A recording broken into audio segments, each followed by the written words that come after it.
This is why I believe the Crystal Christ and Utapau unfinished Clone Wars arc should have been finished.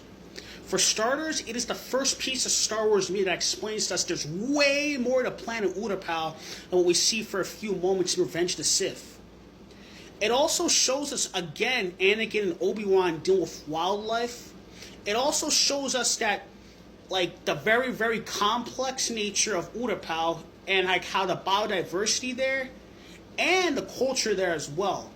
It also shows us how General Grievous also had already a place on Utapau. Because like I said in my previous video on Bad Batch on Kashyyyk, this would have been really important to have this directly tie into Revenge of the Sith.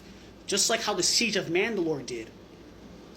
Now, I also think this would have been cool to see finished because one of the most important scenes from that arc, which is luckily still canon, is when Anakin vented out that he really, really missed Ahsoka.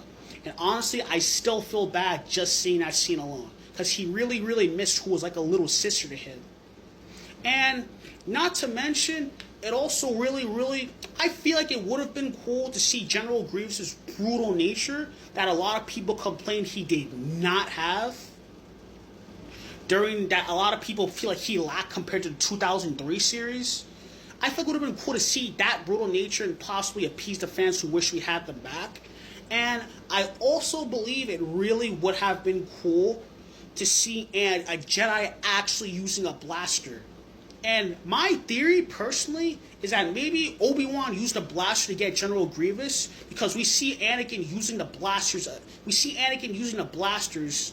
In Crystal Christ and Utapau. So maybe he possibly thought, you know what, I'm going to break the Jedi code. Maybe he possibly got that from Anakin, from Crystal Christ and Utapau.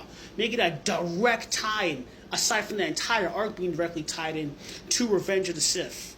And that is why I believe it would have been really cool to see Crystal Christ and Utapau finished.